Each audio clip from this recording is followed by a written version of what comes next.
My fiancé fell in love with Ivy from the welfare institution and insisted on breaking off our engagement.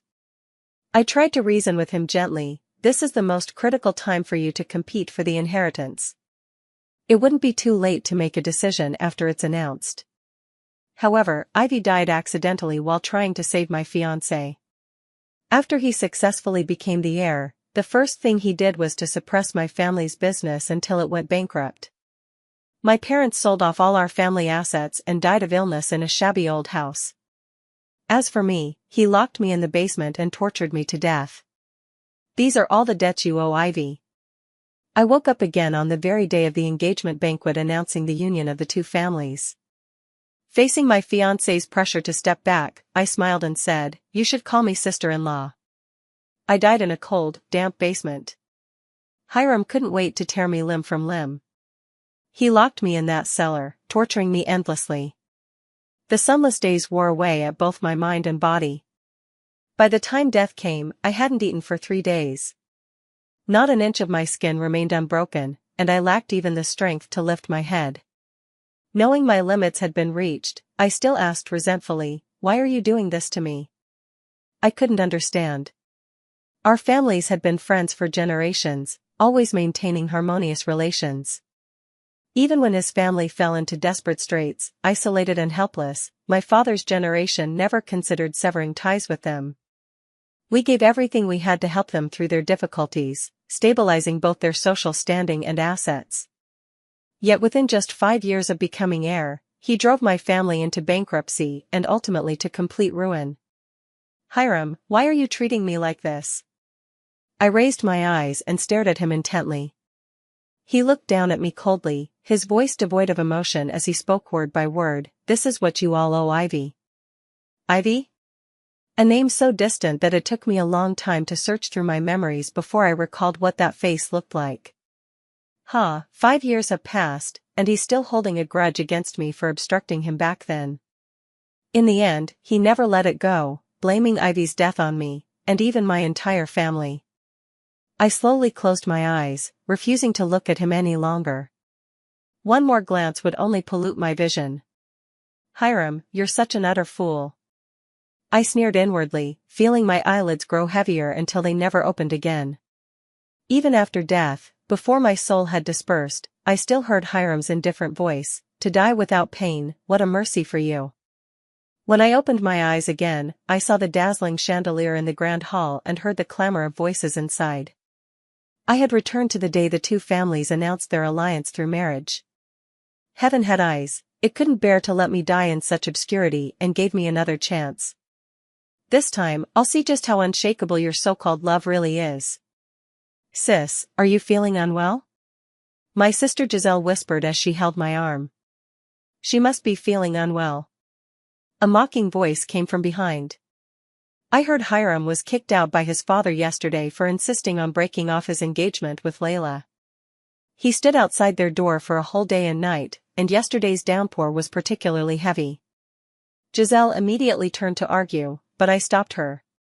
It wasn't just about breaking off the engagement with me. That year, while Hiram was out, he was targeted by a rival who hired an assassin to kill him. Just as the car was about to hit him, he was saved by Ivy, who happened to be passing by. In the process of saving him, she accidentally lost both her legs. Ivy lived in a nearby orphanage, known for her kindness, gentleness, and stunning beauty. Deeply moved, Hiram vowed to take full responsibility for her. Once he confirmed his safety, he immediately contacted his family and brought Ivy back with him. Counting yesterday, it had been 3 or 4 days since he started arguing with his father.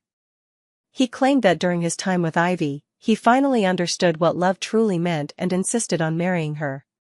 Sis, don't listen to all the gossip outside.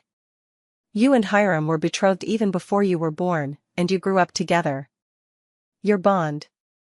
I reached up to touch Giselle, who was holding my arm, and shook my head at her. Let's not talk about that now. Where's the food? I feel like I'm starving to death. The sensation of hunger-induced weakness from my past life seemed to linger in my body. Without stopping, I found where the food was set up, sat down, and began eating while trying to make sense of everything from my past and present lives. As expected, mental exertion really drains one's physical energy. While I was still lost in thought, murmurs began spreading through the crowd. Looking up, I saw Hiram in a custom-tailored suit. Pushing Ivy, who wore a pure white dress and sat in a wheelchair, he walked straight toward me. Wherever they passed, whispers followed, along with curious gazes eager for drama. Hiram and I had been betrothed since we were in our mother's wombs. Since childhood, both families intentionally arranged for us to spend time together. At school, if anyone bullied or mocked me, he was the first to stand up for me. When he made mistakes and faced punishment, I was the first to plead for leniency on his behalf. Until now, no one had ever doubted the bond between Hiram and me. Our marriage was something everyone took for granted and considered inevitable. I was the only one ever deemed suitable to marry Hiram. But today, on such an important occasion for both families, he showed up with another woman. Ivy sat in a wheelchair with a cashmere blanket, thoughtfully prepared by Hiram, draped over her knees. Her uneasy gaze, like that of a startled rabbit, allowed Hiram to push the wheelchair from behind. The moment she faced me, her expression was flustered and bewildered. It really was, exactly the same scene as in my previous life, overlapping without a single difference. Even the slight redness in her eyes and the timing of the tears welling up were so precisely executed. I was deceived by this pitiful appearance. I was well aware that marriages among aristocratic families were often based on the principle of 1 + 1 being greater than 2, and I never held any illusions about so-called love. Her arrival did indeed stir a mix of conflicting emotions in me at that moment. But 2 decades of upbringing and etiquette would not allow me to lose my composure now. When Hiram wanted to break off the engagement, I didn't cry or protest, refusing to accept it. Just out of the affection that comes from growing up together, I sincerely advised him a few words: "You're currently in the intense stage of competing for the position of heir. Your father is watching your every move. Ivy has no one to rely on, even though she paid a price for saving your life. But this marriage between families of unequal status will also face public pressure from all sides, and it would be extremely difficult for Ivy to establish herself in your family. It's not too late to make a decision after everything is settled. The friendship between our families will remain unchanged. To be honest, I've hinted quite clearly, in the future, won't it still be up to the one in charge to decide?" Just these few words shielded her from disaster, but ended up drawing fire onto myself and implicating my entire family. Ivy, looking as harmless as a little white rabbit, watched me with reddened eyes and tearful gaze. She wanted to speak but didn't dare, shifting her gaze between me and Hiram, ultimately remaining silent. I remained unfazed, continuing to eat the food on my plate.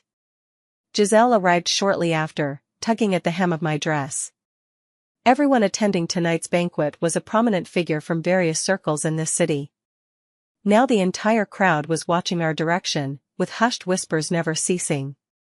Unmoved, I still leisurely savored the dessert on my plate. What's the hurry? Since she needs my help, she should act like someone who's begging. In my past life, I was too soft-hearted. That's what doomed me and my family to such a fate. I picked up my champagne glass unhurriedly, taking small sips. Suddenly, I felt curious, just how long could she keep up this act? Ivy, she was faking it. Her paralysis was fake, her pitiful demeanor was fake, even her accidental death was fake. Late at night in the garden of Hiram's backyard, I saw with my own eyes her walking upright on both legs. She tearfully begged an older, unfamiliar woman. "Aunt Clara, I'm just an orphan from the welfare home. Without using some sacrificial schemes, how could I ever climb this tall tree called Hiram? If not for guilt, why would Hiram ever keep me in his heart? Aunt Clara, I love Hiram, though I know someone like me isn't even worthy to polish his shoes. But Hiram has already promised to marry me. I must take action to speed things up. Please help me set up one more scheme, just one more life-saving favor, and Hiram will never forget me for the rest of his life, forever feeling indebted and guilty toward me." What a masterful performance! Such acting talent is truly wasted outside the theater. Deceiving Hiram, deceiving me. Fooling both our families, and every prominent household in this city that had crossed paths with us. I once asked Hiram bitterly, after all, we'd spent 20 years together. How could he fall for Ivy after just a few fleeting encounters with her? I was born with a silver spoon in my mouth. Everyone fawns over me, flatters me, curries favor the moment they see me. People tread carefully around me not for who I am, but for the family behind me. Layla, search your conscience, if I weren't who I am today, would you still want to marry me? His words plunged me into brief silence. My wordless response answered his question well enough. If he were nothing, then there wouldn't be any so-called engagement between us, let alone any talk of marriage. How could there be any childhood friendship or bond from growing up together? Only Ivy, when she didn't know my identity, came to save me without hesitation, even at the cost of losing her legs. Yet she never resents it, remains optimistic and positive, and her heart and eyes are full of me. How could I betray such passionate love? To be honest, I'm a realist. As the eldest daughter of the family, there are many things I have to consider. I have to consider the family's reputation and my parents' standing. A single misstep in my actions might bring unnecessary trouble to the family. Indeed, I wouldn't impulsively sacrifice everything for so-called love. But we've all overlooked one thing. The car Hiram travels in, his expensive attire, all of it showcases his wealth and status. Ivy's choice to save Hiram from the very beginning was already a calculated move. She had long been determined to latch onto Hiram, this towering tree of influence. I continued to sip the champagne in my glass, watching coldly from the sidelines with no intention of speaking. Ivy knew she was the one who had meddled between Hiram and me, turning me into the subject of gossip in our social circle. Naturally, she didn't dare to confront me. She simply kept her head down and sat silently in her wheelchair. In the end, it was Hiram who broke the silence first. Layla, what do you mean by this? I'm genuinely trying to have a proper conversation with you. Is this the kind of grace your family upbringing is supposed to instill? I couldn't help but laugh bitterly. Turns out when people are utterly exasperated, they inexplicably feel like laughing. Blame my youthful naivety back then, for being overly confident about the 20-plus years of friendship between us. After catching Ivy red-handed, I immediately contacted Hiram that same night and told him everything I'd seen and heard. I warned him to keep an eye on Ivy and not lose big for small gains. Yet the very next day, Ivy was dead. Truly dead. Word has it that while visiting the orphanage with Hiram, a sudden fire broke out there. In the final moments, Ivy pushed Hiram out of the flames, only to perish in the inferno.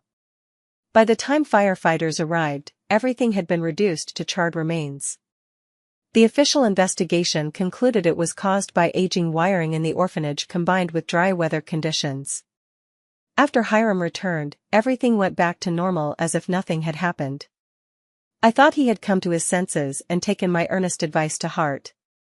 It wasn't until my dying breath that I realized he had always resented and blamed me for it. Layla, are you deaf or dumb? Ivy did nothing wrong, I'm the one who wants to break off our engagement.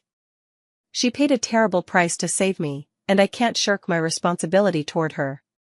Both families' elders are here today. Just nod, and we'll consider the matter settled. Slowly setting down my wine glass, I let out a cold laugh. Fine. Taking Giselle's hand, I stood up. Giselle, let's go. Uncle Clarendon is with Dad, right? We'll go find him. Then she glanced at Ivy, who had remained silent the whole time. Don't let Hiram delay his performance here. Layla, you. Hiram was about to lose his temper when Ivy stopped him. Giselle and I found my father on the second floor of the banquet hall, talking with Uncle Clarendon. Recently, my father successfully secured the East District project, with projected profits exceeding $100 billion. This was all thanks to my visionary father and capable older brother. Everyone wanted a piece of the pie, and the Clarendon family was no exception. Therefore, the original intention was to use the marriage alliance as an opportunity to deepen the relationship between the two families and achieve comprehensive cooperation. Hiram's actions likely planted seeds of discord in my father and brother's hearts toward the Clarendon family. Hiram still chased after me, incessantly spouting so-called romantic nonsense. Layla, don't think you can act recklessly just because you're the heiress of the Pembroke family. The relationship between our families still exists, let's part amicably and meet again in the future. Yes, just as I am the family heiress. From the moment we're born, the path we must walk and the life we must lead are already predetermined for scions of noble families. There can be no variables. Hiram has lived too comfortably these past 20 years. He simply doesn't realize what the position of matriarch of the Clarendon family truly means for the family. Perhaps Hiram's voice was too loud, drawing the attention of my father's side. Hiram's father smiled as he stepped forward. Time flies so fast. Layla has grown into such a fine young woman now. My father chimed in with a smile. Indeed, in the blink of an eye, our children are all ready to start families and careers. He pointed at Hiram. You boy, you'd better treat my daughter well, or else. I interrupted. Dad, Uncle Clarendon, I'm afraid today's engagement party might need to change protagonists. Hiram and Ivy share a bond forged through adversity. I genuinely envy them. My presence might have been an intrusion on their love, which is stronger than gold, and I'd likely face public scorn for it.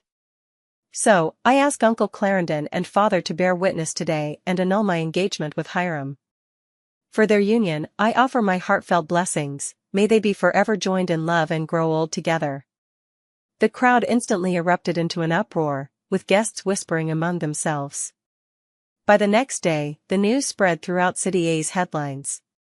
The centuries-old friendship between the Clarendon and Pembroke families was on the verge of collapse, with their arranged marriage seemingly called off. The news of the Clarendon family's young master proposing to marry an orphan girl from the Welfare Institute went viral. It was said that Uncle Clarendon was so furious he immediately scolded Hiram, "This is nonsense," and even struck him twice with his walking cane. My father was also nearly driven mad with anger, pointing at me with widened eyes. Nullify the engagement? Huh? How could you even say such a thing? The arrangement was made by parental authority and matchmaker's words. Is this something you alone can decide? Do you think this is some child's play? I sat bolt upright, remaining completely silent. That marriage arrangement made by our parents personally, do you think you can just cancel it on a whim? Tomorrow you'll go to the Hiram residence to apologize in person, say it was a momentary impulse, an emotional outburst. I won't go. You won't go? Then what do you intend to do?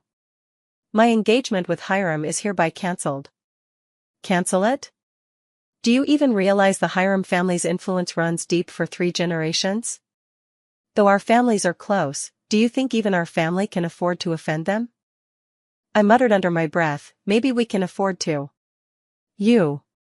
Father slammed his cup down and stormed out. You've lost your mind. I had indeed lost my mind. If not for the experiences of my past life, I would never have dared to defy my elders like this. Since childhood, I'd been taught to follow rules and behave with propriety. Openly annulling an engagement on my own initiative was something I would never have dared to do in the past. But what good did following the rules ever do me? All it brought me was the ruin of my family. Our family's century-old foundation, built from venturing into business, had never overstepped its bounds. Our ancestors shared a life-and-death bond with the Clarendon family. Generations of effort and absolute trust in each other led to the flourishing of both families. So in my past life, when Uncle Clarendon made the slightest hint, my father didn't hesitate to share the profits. When the Clarendon family faced difficulties, we went all out to help, offering timely assistance. Yet Hiram caught us completely off guard. The truth proved that blind trust sometimes leads to a swifter death. Big sis, did Hiram come talk to you later? Giselle lay sprawled on my bed flipping idly through a book. I opened my phone and found our chat window. The latest message contained just 4 words, know your limits. I blocked and deleted Hiram's contact in one swift motion, out of sight, out of mind. Mere seconds later, my phone lit up with a new notification, making my heart leap with hope. I then pulled a figure-hugging dress from the closet, applied flawless makeup, grabbed my purse and headed for the door. Giselle immediately sat up in bed, startled. "Sis, where are you going so late? And dressed like that?" I picked up a random perfume bottle from the dressing table and answered casually, "The bar." "The bar? Are you crazy? What are you going to the bar for? If Dad finds out, you'll get the full disciplinary treatment." Giselle looked at me in disbelief. "Stop asking. As long as neither of us tells, no one will know." Then I closed the door, started the car, and left. The me now is no longer the old me. The gentle and virtuous Layla is already dead. The man before me lounged carelessly on the sofa. The dazzling lights of the bar illuminated his pale face, with shadows of lingering illness tracing the contours of his brow and eyes. Yet his deep, penetrating gaze carried a faintly dangerous edge. Miss Pembroke Layla is indeed as dazzlingly beautiful as the rumors suggest. I smiled at him. Torren Clarendon lives up to his reputation. Elegantly handsome. The corners of his lips lifted in response. We both understood perfectly well these were nothing but pleasantries exchanged between strangers. "I received the congratulatory gifts you sent a few days ago. That was thoughtful of you, and I really liked them." He poured tea into the cups on the table, placing one before me. "Your reciprocal gift has also reached me." I picked up the teacup in front of me, gesturing for him to clink cups with me before draining it in one go. With empty cups and finished tea, we exchanged smiles. His name was Torren, the eldest son of the Clarendon family and Hiram's half-brother. Father was right. Aristocratic families place greater emphasis on social status. Once words are given, how could they be changed so easily? Moreover, this marriage contract between our families was personally arranged by the older generation. It's not something that can simply be annulled. But I knew perfectly well, there was absolutely no way I would ever marry Hiram. In the quiet nights since my rebirth, I often searched through my fading memories, trying to recall if such a person had ever appeared before. Someone with good status, high position, and most importantly, someone who could actually have a say in the Clarendon family. He was the eldest son of the Clarendon family, technically the true first in line. My marriage arrangement should have been with him. But his birth mother passed away from illness when he was young. He inherited his mother's frail constitution, frequently plagued by sickness and pain. Perhaps they feared my father would object due to his health condition, so the engagement was transferred to Hiram instead. In my previous life, he never showed interest in competing with Hiram for the heir position, content with his own small domain. Yet he clearly had ambitions too. The enterprises under his name were originally insignificant peripheral businesses of the Clarendon Group. In just 2 or 3 years, it developed into an entity that could almost rival the core business of the Clarendon Group. The projects he handled were immensely profitable, and at a young age, he was already listed on the Forbes rankings. When the Clarendon Group was on the verge of collapse, it was he who turned the tide and stabilized its foundation. If he hadn't voluntarily given up his position as the heir, Hiram would never have been able to take that seat. "What advice do you have for me by inviting me out this time?" Without beating around the bush, I got straight to the point. "Marry me." "All right." Torren agreed readily. Talking with smart people really saves brainpower. But whether this marriage can actually happen depends on your capabilities. Torren smiled, the teardrop mole at the corner of his eye making him look particularly enchanting under the lights. He then raised his teacup towards me. "Cheers to our mutual efforts." Ever since that banquet fiasco ended, Sidier had remained unusually quiet. The rumors circulated for a few days before collapsing on their own. How could the marriage alliance between our two families possibly be cancelled? The marriage alliance between our two families is a done deal. At this critical juncture, who would dare to propose to my family without the Clarendon family's approval? Hiram didn't seem to care. Uncle Clarendon hadn't given him a kind look this entire time. He simply took Ivy abroad for travels everywhere, calling it, "The world is vast, and I want to show it to you." It was also a way to make up for Ivy's mobility limitations in a wheelchair. Being out of the country, he naturally wouldn't notice how frequent the business transactions between companies had become in just a month, or how rapidly the stock market was fluctuating. Or perhaps, even if he were in the country, he wouldn't have cared. The Clarendon Group's financial strength was now so robust that there was no chance of a capital chain shortage. Even if the capital chain were to break, my family would step in to help. Naturally, he remained unaware of the subtle personnel changes occurring within the companies under his name. After all, they were just some grassroots employees, hardly significant. Ever since their meeting at the bar, to avoid drawing suspicion, she maintained frequent communication with Torren via messages. Within just 2 days, the story of the wealthy young master being saved by a poor orphan girl and defying his family to pledge his love to her made headlines. Someone leaked the video of Hiram standing up for Ivy at the banquet that night. Many netizens began spinning their own versions of a fairy tale romance between a Prince Charming and a Cinderella. Most netizens voted in support. They approved of Hiram pursuing so-called true love. Doesn't saving someone's life at the risk of one's own deserve reciprocation? What's wrong with loving someone? If one can't even shoulder the most basic responsibilities, how can they be called a real man? Is this just blatant discrimination of the rich against the poor? As public opinion continues to escalate, what started as entertainment gossip has turned into a full-blown social controversy. Meanwhile, Hiram and Ivy have been photographed by passers-by multiple times appearing together in public, behaving intimately. This has drawn numerous well-wishes and support from both bystanders and netizens. For several consecutive days, they've been dominating trending topics. It's safe to say their travel itinerary has been thoroughly exposed by netizens. Clarendon Group's stock price has shown significant growth these past few days. Rumors have been circulating that Ivy is the lucky star of the Clarendon family, bringing good fortune to the clan. As public opinion continued to escalate, they were finally forced to address the situation publicly. That very night, they urgently contacted Hiram, demanding his immediate return to the country. A press conference was promptly held, where they openly acknowledged the relationship between Hiram and Ivy. Thus, Hiram returned triumphantly with Ivy by his side. How intriguing. A commoner marrying into wealth has always been a hot topic. Not only did it affirm their unwavering love, but the stark contrast in their social backgrounds also created a perfect storm of controversy. When personal conflicts escalated into collective disputes, and the interests of the Clarendon Group were compromised under the weight of public opinion, they had no choice but to step forward and resolve the issue. He cut off my father's retreat and incidentally drove a wedge between Hiram and his dad, plunging their relationship to rock bottom. Never underestimate the power of public opinion. Uncle Clarendon probably never imagined this was Torren's doing. He'd only think Hiram intentionally used public pressure to force his hand.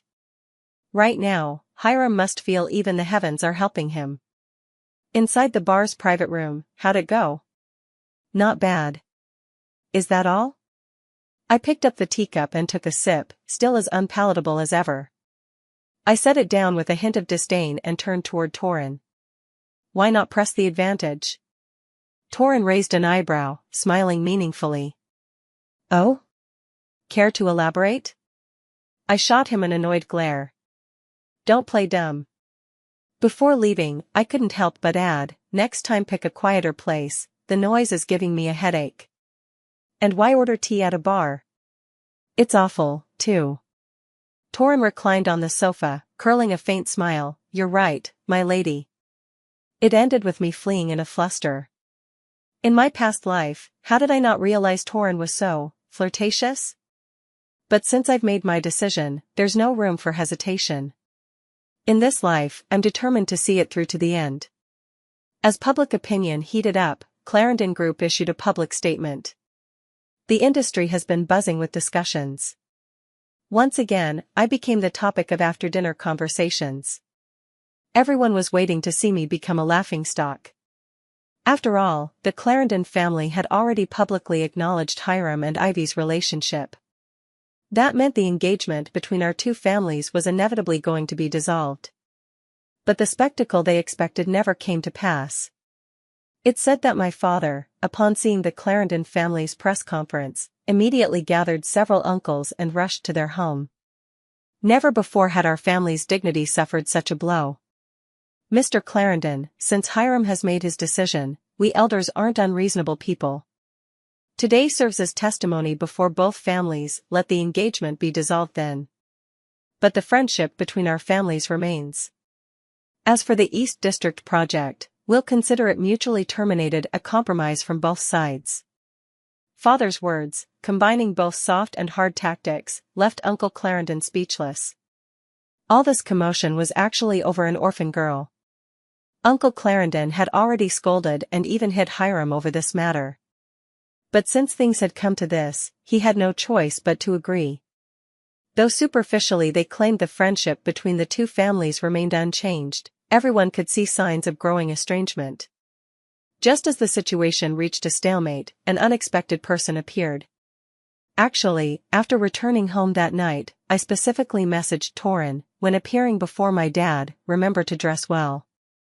Don't be fooled by his old-fashioned appearance. When it comes to judging people by appearances, he's more adept than anyone. So the rumor said that when this man appeared that day, he was elegant, tall, and poised with effortless grace. He calmly greeted the elders of both families and took his seat with refined composure.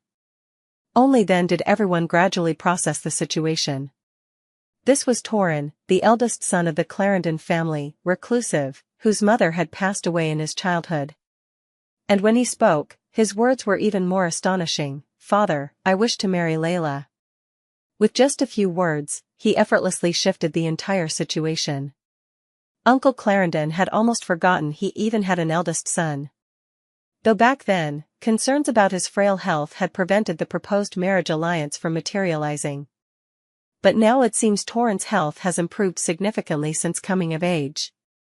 Father was utterly astonished. After not seeing him for years, Torrin had undergone such a remarkable transformation, possessing such an extraordinary noble bearing. He looked 100 times more pleasing to the eye than that Hiram. With just a glance exchanged between Uncle Clarendon and Father, they immediately reached an agreement.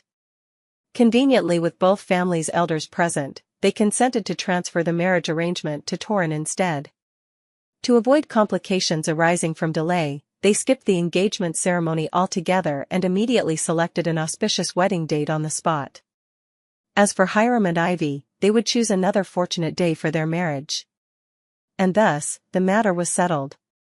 The expression on Hiram's face when he learned the outcome was reportedly quite spectacular. The wedding was scheduled for 2 months later.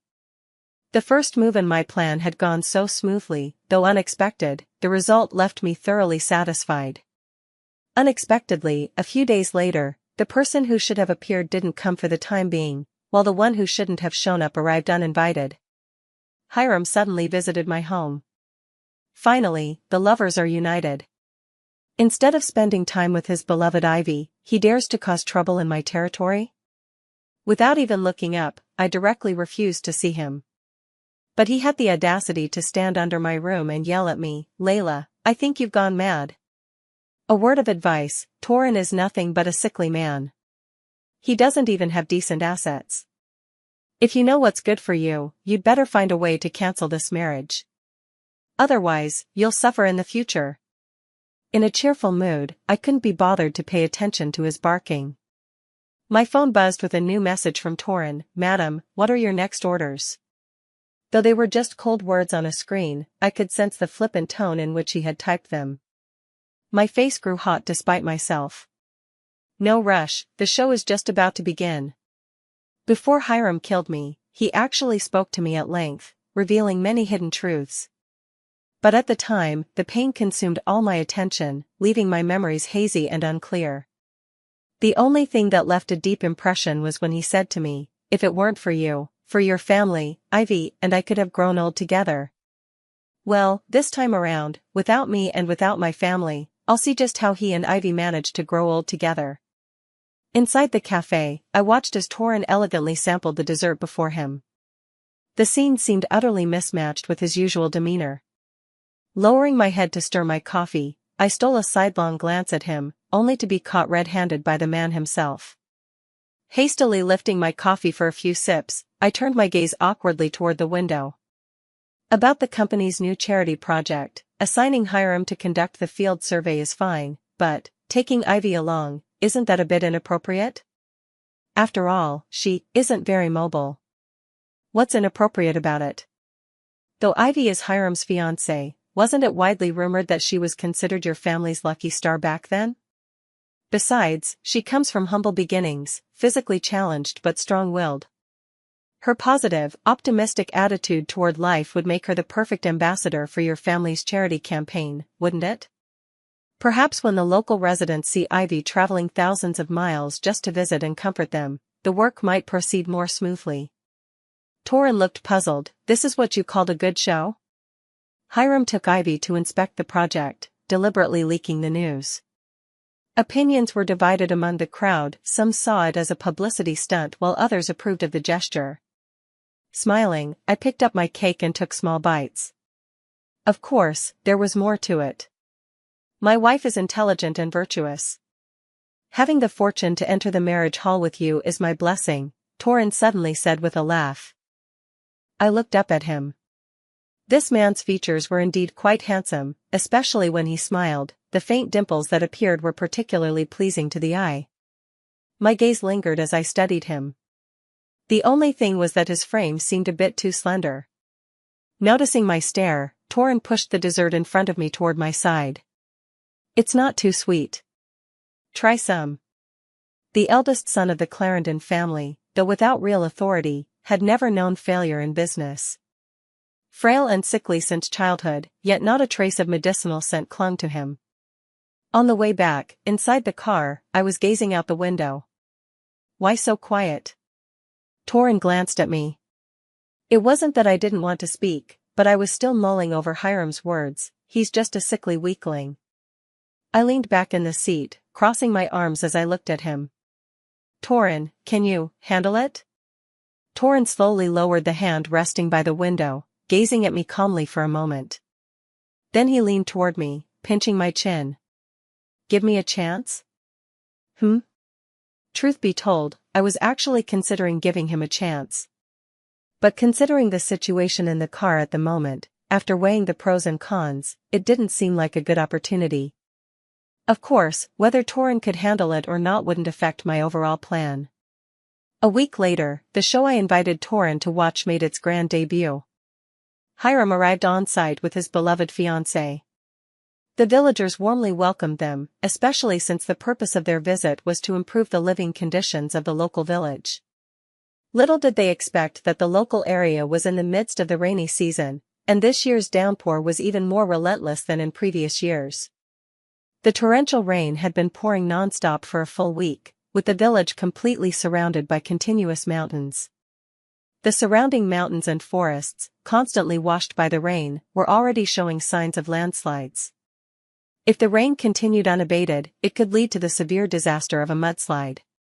Already, many houses at the foot of the mountain showed cracks in their outer walls from being battered by sand and stones. For safety reasons, the village chief contacted the local government, hoping to arrange for additional personnel to assist in temporarily relocating the villagers elsewhere. Hiram was concerned about Ivy, especially since she was now disabled.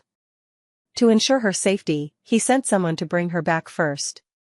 She stayed behind to help evacuate the villagers. But unexpectedly, Ivy drugged her with sleeping pills, and by the time she woke up, she was already in City A. How could I let you stay alone in such a dangerous place? What if your life was in danger? Ivy said tearfully, her face streaked with tears like pear blossoms in rain. It must be noted that before the field investigation, the Clarendon Group had heavily promoted this charity project to consolidate the family's positive social image. Yet now, when disaster struck, the person in charge fled at the critical moment, abandoning the villagers to their fate. Moreover, although the rainfall was indeed heavy at present, but fortunately, knowing the outcome in advance and relocating early allowed them to avoid disaster. The employees left behind at the original site, with their leaders absent, were at a loss about how to proceed with their work, leaving everyone in a state of disorganized panic. The efficiency of the relocation effort was greatly reduced. Thankfully, the fire brigade arrived in time, and the transfer was completed without major incident. Hiram's actions had chilled the hearts of the villagers, drawing widespread condemnation, which significantly increased the difficulty of future work.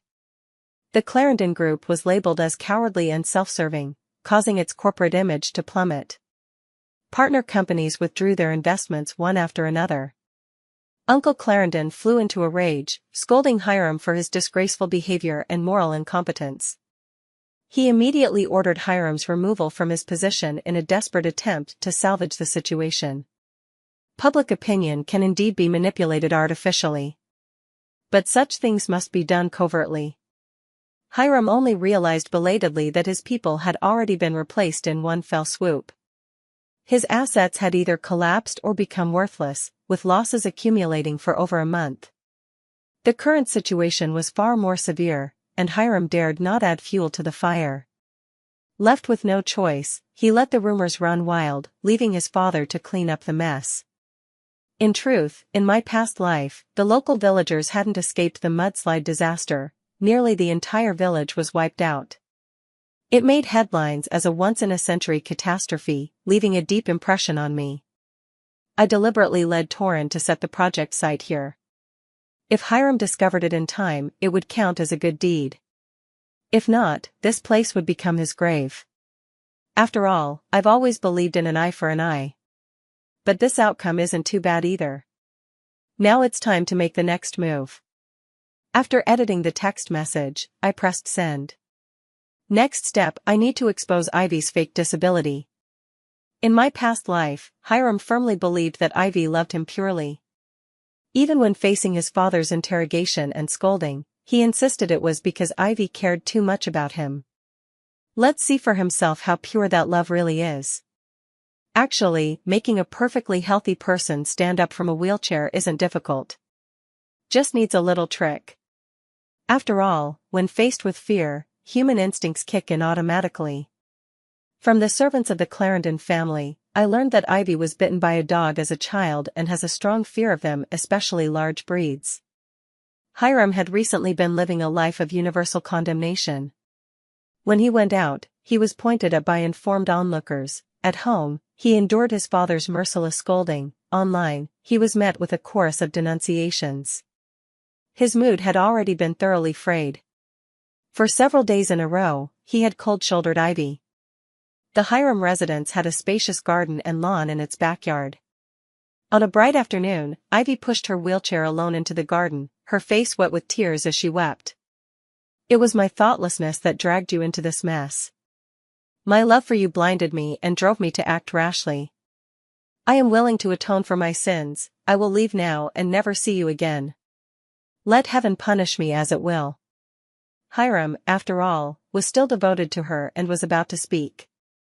Unexpectedly, 3 large dogs appeared out of nowhere behind him, baring their teeth as they charged toward Ivy. This frightened Ivy so much that she didn't even care about Hiram, pushing her wheelchair to flee. But the wheelchair had difficulty moving on the lawn, and just as the 3 dogs were about to pounce on her. In desperation, she stood up from the wheelchair and leapt onto Hiram, screaming, "Go away! Stay back! Help me, Hiram!" Clutching Hiram's neck for dear life, she couldn't override her body's instinctive reaction.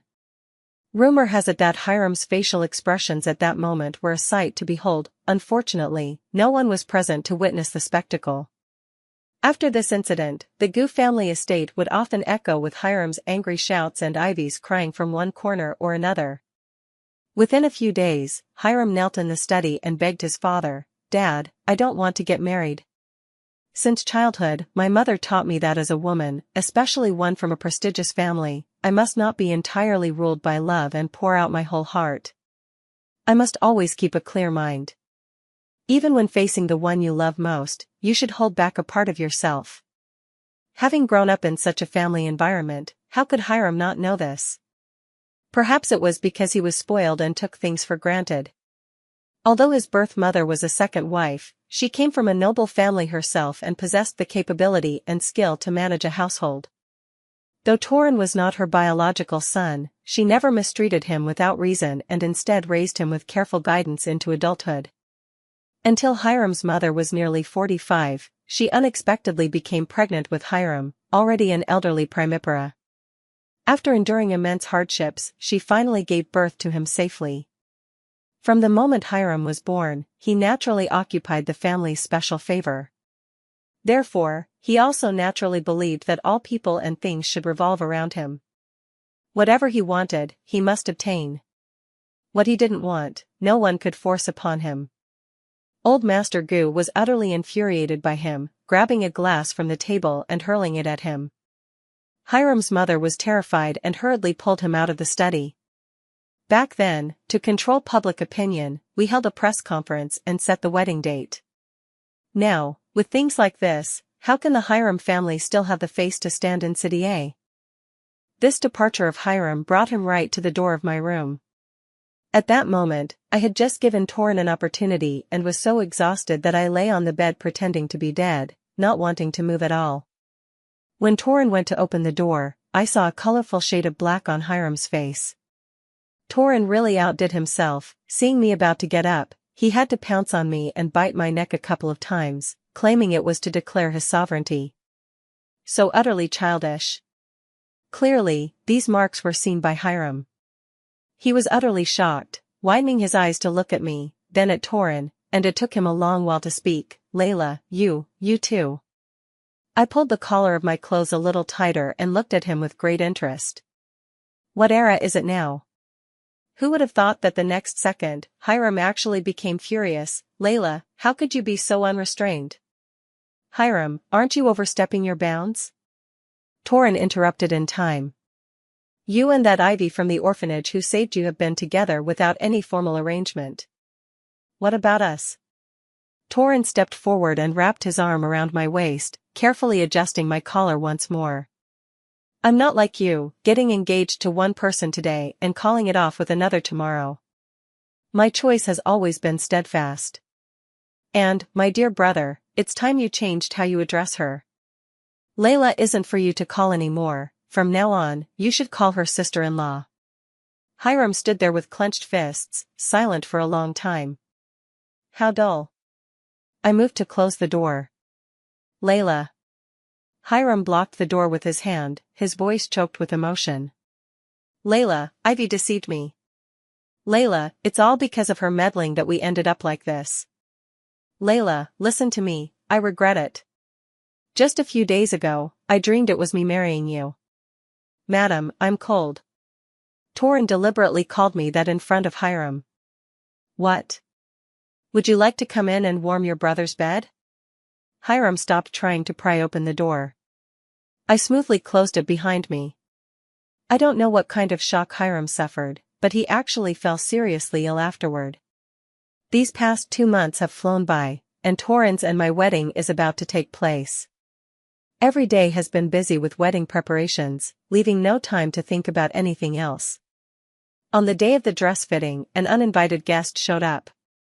It's rare to see Ivy walking toward me on her upright legs, practically flying with swift steps. She plopped down on her knees before me. Fortunately, I was quick-eyed and dodged to the side, avoiding her attempt to grab my wedding dress. "Don't dirty my gown." "Layla, please go see Hiram," Ivy pleaded with tearful eyes. "Hiram has been unconscious, calling your name over and over. If you go see him, maybe he'll wake up." I stared at her coldly without a word. Truth be told, I had little interest in entertaining her. "Layla, I'm begging you," she implored. I was getting irritated and about to speak up when someone beat me to it. "What's going on here? Is this a vegetable market? Letting all sorts of riffraff in?" Giselle walked out from the back with a frown. "What's wrong with security? Get this person out of here immediately." Soon, Ivy disappeared from my sight. As I recalled what she had just said, something felt off. But I quickly brushed it aside and returned to selecting wedding dresses. Finally, late at night, I realized what was wrong. Hiram was sick, yet he called out my name? Thinking back to the last time he caught me with Torrin, he mentioned dreaming that the person he married was me. Could it be? No way, right? But then again, considering I've been reborn into a second life, it's not impossible for him to remember events from our previous lifetime either. Perhaps it's better if he remembers. Facing Hiram, who knows nothing at all, would lack a certain satisfaction. Let him witness firsthand how I'll bury him in the mud pit this time around. When I proposed the alliance to Torin, my condition was for him to successfully take over as the family's head within 3 months. The memories of what Hiram did to me and my family in our past life remain vividly clear. I'll absolutely never give him a second chance. The informant planted within the Clarendon family reports their movements to me daily, especially Hiram's.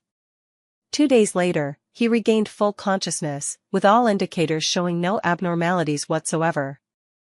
Upon hearing that he no longer pleaded with his father to cancel the engagement but merely requested postponing both his and Torin's respective wedding dates, I couldn't shake off a vague sense of unease. Hiram's behavior was far too abnormal. In the past, he would have started making trouble long ago. After all, he's the type who'd stop at nothing to achieve his goals. His delaying the wedding, could it be he knew about? That 3-month agreement with Torin was made because, on one night during the final month, Uncle Clarendon suffered a cerebral infarction and was admitted to ICU. In my past life, Torin voluntarily relinquished his heir status, leaving Hiram without competition. Uncle Clarendon's sudden cerebral infarction was first noticed by Hiram's mother as something amiss. When he was sent to the hospital, the golden window for emergency treatment had already passed. Shortly after entering the ICU, a critical condition notice was issued. Hiram calmly and uneventfully took over the inheritance, becoming the head of the family. But in this life, there's Torin, and there's me. How could we possibly let him succeed so smoothly? In the days that followed, I went about preparing for my wedding with Torin as usual. Although the banquet was postponed, it didn't stop us from making preparations. The Clarendon family continued as normal. Hiram resumed his daily routine of going to and from the company. However, I hadn't heard any news about Ivy for a long time. Even though I often visited his house due to my relationship with Torin, I never saw her again. One day, my informant suddenly lost contact. As the days drew nearer, my unease grew stronger. I decided to confess everything to Torin, including the future stroke his father would suffer. But his reaction was unexpectedly calm. I know. You know? Could it be that you're also? Yes. I never expected Torin to also be living a second life. You agreed to ally with me so readily now. Why did you voluntarily give up your inheritance rights in our previous life? Was it because you regretted it too? Or, were you also killed by Hiram? I was somewhat puzzled about this point. Torin looked into my eyes and said earnestly, I gave up voluntarily because you married Hiram. Huh? What does that have to do with me getting married? I found it both funny and exasperating. My marriage shouldn't have affected his inheritance rights, right? Then, from Torin's mouth, I heard the story from another perspective. When he was young, Torin had once seen me. It was at my 14th birthday banquet. He fell for me at first sight, and soon after, the two families proposed a marriage alliance. At the time, Torin was frail and sickly, so after much deliberation, his family decided to have Hiram marry me instead. From then on, Torin began silently making sacrifices. He voluntarily gave up his inheritance rights because he wanted me to become the lady of the Clarendon family. He expanded his business ventures to earn more money, hoping to secure my stable life within the Clarendon family. Never did he imagine that I would be imprisoned and tortured to death by Hiram in the basement. When he received this news, he was abroad negotiating business deals. That very night, he bought the earliest possible flight back, only for the plane to meet with an unexpected accident. So that's why you agreed so readily when I proposed marriage to you back then. Torin encircled me in his arms, his cool fingertips gently caressing my face as he whispered, Layla, if fate demands you to choose between me and Hiram for the sake of the family. No matter who you choose, I will strive to ensure you live a safe and smooth life. The mistress of this family will only be you, it can only ever be you. A burning warmth prickled at the corners of my eyes, leaving me momentarily at a loss for words. I simply reached out and held him tightly, pressing my cheek against the hollow of his neck, feeling the rhythm of his breath. Amidst the emotion, I also found myself wondering whether Hiram had truly returned as well. His rebirth might disrupt my plans, so I resolved to recalibrate my strategy by stepping into the game myself. Soon, that night arrived as expected. When the moon rose in the evening sky, I sent Hiram a message. "Let's meet at Riverside Park at 8 p.m. Before Ivy appeared, Hiram and I still had some beautiful memories. Although each of our families would host birthday banquets every year, we always managed to sneak out together. There was a wishing fountain in the park where we would devoutly toss coins and make our wishes. The emotions of youth were always intense and straightforward. Whatever was in our hearts, we longed to share with each other. My wishes always seemed to come true not long after. As we grew older and learned to read people's expressions, I stopped voicing them aloud. But Hiram could always uncover my thoughts and preferences from the people around me. When I arrived at the park, he was already there. With just one glance, I knew Hiram had returned. The reckless Hiram of our youth and the Hiram who had spent 5 years as the head of his family had completely different looks in their eyes. He casually sat on the stone bench by the wishing fountain and, seeing me approach, gestured for me to sit on the other side. I remember one year on your birthday, we sneaked out to the wishing fountain, but in our hurry, we forgot to bring any coins. Hiram turned to look at me. "You were so upset you started crying back then. I had to coax you, promising that your wish would still come true even without tossing a coin, before you finally stopped crying." I smiled faintly. "Really? I can barely remember that now. So the moment you came back, you planned to stay away from me, is that it? Otherwise?" I shot him a glance and said, "Wait to be locked in the basement by you again and tortured to death?" Hiram raised an eyebrow and whispered, "Layla, I wronged you. I thought you deliberately set fire to burn down the orphanage. After you died, I saw a very much alive Ivy at the cemetery. Only then did I realize she had an unusual relationship with one of the servants at home. Later, after investigating her previous fake death plan, I granted her wish and let her perish in the fire. Layla, I've avenged you in a way." I wasn't particularly keen on listening. Back then, no matter how much I explained, it was futile, and now this outcome no longer mattered. What should or shouldn't have been done, he had already done it all. I looked coldly at Hiram. Even if Ivy died saving you back then, just a little investigation would have shown it had nothing to do with me. Yet because of a single well-intentioned piece of advice I gave, you destroyed my family. Hiram, you never trusted me from the start. Ivy died because of you too, and now you claim to be avenging me? What utter nonsense. I thought. Enough, I don't want to hear it. I interrupted him impatiently. The night was slightly chilly, the only sound in the air being the whisper of wind through fallen leaves. After a moment of silence, Hiram suddenly laughed, his dark eyes fixed on me. "I know where the problem lies. Layla, don't be angry anymore, I've already vented your anger for you. I think something must have happened to Ivy. But right now, I can't find her hiding place. Could it be the same as in my previous life?" I remained composed and deliberately mocked Hiram. "On my behalf? Stop using the pretense of helping me to disgust me. You're just finding a high-sounding excuse for yourself. Ivy was the one you insisted on marrying no matter what. Hiram, whatever issues you and Ivy have, that's between the two of you. Don't come bothering me again." As I spoke, I observed Hiram's expression. Under the streetlight by the stone bench, only his calm face was reflected. I crossed my arms and leaned back against the bench, waiting for his response. If my suspicions are correct, perhaps Ivy is currently locked in his basement. Just like I was back then. Hiram then smiled again, uttering the most vicious madness in the calmest tone. "You know, I despise being lied to more than anything in this life. Lost her legs to save me? If that's the case, I'll make it a reality. Pity you can't witness it firsthand." I laughed out loud. Who was the real mad one here? Why can't I see it? Hiram. Your basement, I know it better than you do, don't I? Layla, sometimes being too clever backfires. Hiram glanced at his watch and stood up. Let's go, my dear wife. 9:36 p.m.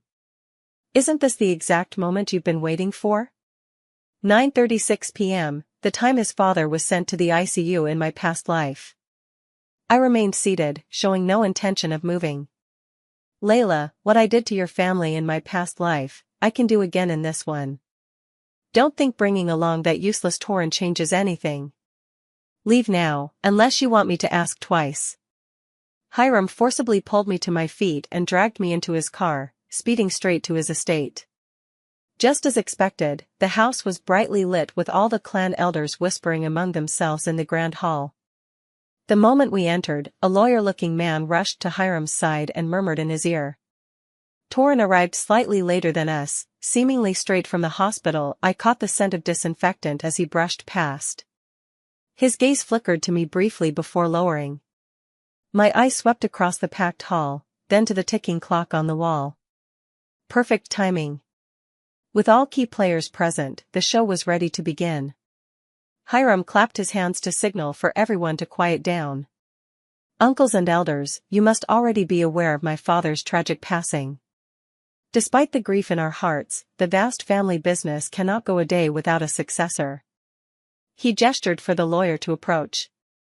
The lawyer then retrieved a brown paper file from his briefcase. Hiram opened it publicly and took out the documents inside. This is the will that my father personally drafted while he was still alive. Since ancient times, it has been customary for a son to inherit his father's legacy. I believe my father had the foresight to prepare for the future and entrusted this confidential document to me in advance. All the uncles present here today are my witnesses. From this day forward, I will assume control as the head of the family. I stared at him in disbelief. I hadn't expected him to move so swiftly during these days of lying low. Hiram pulled me over his shoulder in one sweeping motion. By the way, let me introduce everyone to Layla, who will become my wife, the love of my life with whom I'll walk hand in hand for the rest of our days. He lowered his head and whispered in my ear, Layla, in this lifetime, I swear I'll make you the happiest, most carefree woman alive. My gaze shifted between the triumphant Hiram before me and the silent Torrent sitting nearby. Was the ending truly decided? It didn't seem so certain to me. At that moment, a vigorous voice rang out behind Hiram, ungrateful son. Uncle Clarendon slowly walked in with his cane and said, Who said I was dead? Uncle Clarendon was so furious he lost his composure. He strode forward and kicked Hiram, exclaiming in a rage, The will I drafted while alive? How dare you curse me to death? I'll beat you to death today. Hiram stared in disbelief at the person standing before him.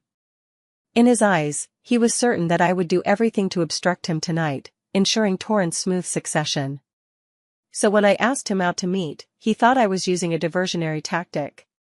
But as always, he remained arrogantly self-assured. For this past month since my rebirth, believing I already knew the outcome, I had meticulously prepared every contingency. Thus, he calmly went to the meeting. He would never consider a second possibility. Because he too was eagerly awaiting this night, the day he would regain control of the family. But how could I let things go his way? From the very beginning, my plan was only to drive a wedge between Hiram and his father, to sow discord between them. Hiram was too focused on watching me, overlooking Torrent who had also been reborn. Perhaps we should thank the fact that Torrent posed no threat to Hiram in the previous life, which was why Hiram never paid attention to his actions. Since we knew Uncle Clarendon would be critically ill this evening, why not take precautions in advance? Shortly after Torrent returned, he took his father to the hospital for a thorough checkup. As expected, some early signs were detected. Fortunately, it was caught in the initial stage, and timely treatment led to a good recovery. Hiram had only been back for a month. How could he know that his father had been going for regular checkups and follow-ups since half a year ago? His health is much better than in the previous life, and living past 90 shouldn't be a problem. I never intended to go for the kill from the start, but now it seems Hiram has to die. As I suspected, Ivy was hidden by Hiram in the basement. I looked at Hiram and slowly took out the listening device from behind my ear. With a faint smile, I gestured toward him. When Torrent found Ivy, she was already on the verge of death. The basement was filled with the pungent smell of blood. Hiram had brutally broken Ivy's legs and severed the tendons in her wrists.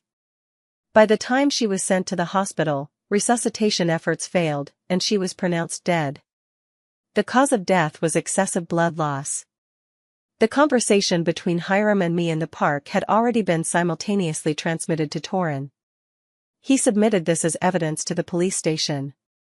The officers arrived before we did, and while Hiram was proudly proclaiming his deeds, they quietly conducted a scene investigation in the basement.